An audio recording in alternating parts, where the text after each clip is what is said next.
Good morning grade 6. Welcome back to grade 6 mathematics class. Hope you all are doing great today.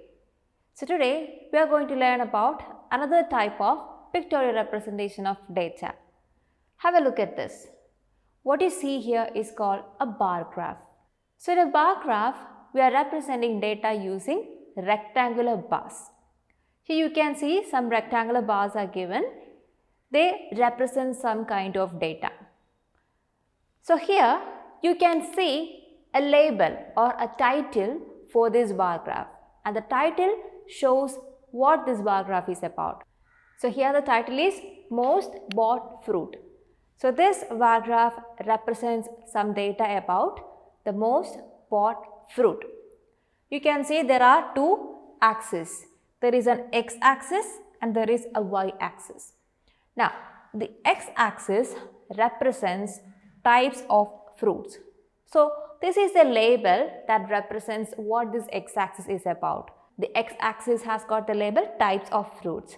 Now the y-axis has the label number of fruits. So the y-axis represents the number of fruits. Now here you can see different fruit names are given: apples, mangoes, watermelons, and so on. These are the different data items or category of data that we have to represent. Now on the y-axis you can see some numbers marked. These represents the number of fruits. So here on this bar graph you can see the labels are all marked at equal gaps in between, and the rectangle bars are of the same width. So in a bar graph the rectangle bars will be of the same width and they will be equally spaced from each other. The labels are also marked at equal gaps in between. Now talking about the scale of a bar graph. The scale of a bar graph will tell us what is the value represented by 1 unit on a bar graph. You can see the bars are all not of the same length. The length or the height of the bars vary. The height of the bars will be proportional to the value it represents. And you can also see the different bars are of different colors, which means they represent different category of data items. So let's try to read data from this bar graph. Here the first label on the x-axis is apples, and you can see the rectangular bar corresponding to the category apples, it goes up to the point 5 on the y-axis.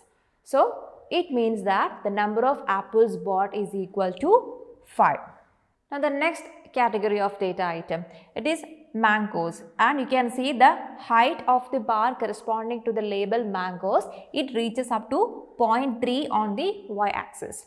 It means that the number of mangoes bought is equal to 3. Now watermelons, you can see the label watermelons here, and you can see the rectangular bar goes up to a height corresponding to the point 2 on the y-axis. Hence the number of watermelons bought is equal to 2. Similar is the case with strawberries and oranges. The height of the bars correspond to the number of fruits bought. So here you can see the range of values represented is from 0 to 10. So the most important parts of a bar graph are the axes. There are two axes, the title of the bar graph and the labels used in the bar graph. And keep in mind, the bars should be of different colors, they should be of the same width, and they should be spaced equally between each other to represent the different category of data items. So what is a bar graph?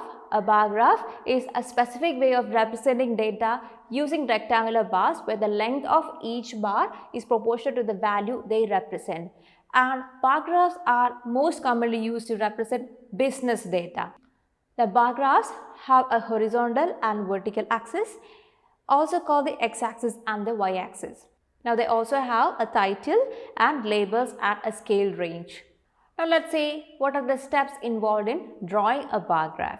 Now the first step is to take a graph paper. We are going to plot a bar graph on a graph paper.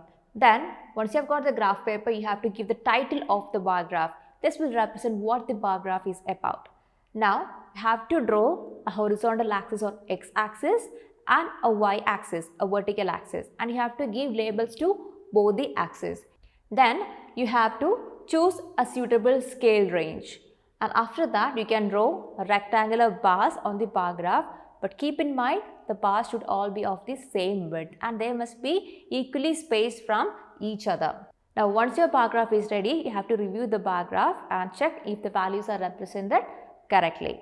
We have a few examples for drawing as well as interpreting data from a bar graph given in your textbook. Please do have a look at them. Now, let's see the different types of bar graphs. See, bar graphs can be drawn in different ways. The most commonly used method is to draw vertical bar graphs. So, in a vertical bar graph, the rectangular bar graphs will be drawn vertically.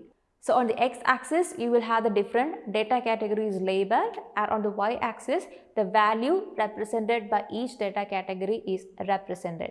Now, the next one is a horizontal bar graph. So, as the name suggests, you can see that in a horizontal bar graph, the rectangular bars are drawn horizontally. So, in this case, the data categories are labeled on the y-axis or the vertical axis, and the values represented by the data categories are represented on the x-axis. Now, that was about vertical and horizontal bar graphs. Now, let's see a different type. What you see here is called a stacked bar graph. Now, in a stacked bar graph, which is also called a composite bar graph, you can see each rectangular bar has got different parts or different segments. Now, each part will represent different category of data items. So, you can say each rectangular bar is a whole and the different parts on a rectangular bar represents parts of a whole. Now, keep in mind each part of the same rectangular bar has to be colored differently to differentiate between the different data items.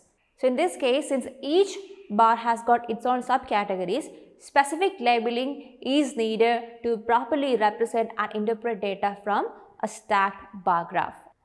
Now, that's about stacked or composite bar graph. Now, we'll see a different type. This is called grouped bar graph or clustered bar graph. So, here you can see different colored bars which represent different subcategories of a main category are grouped together and represented corresponding to each main category.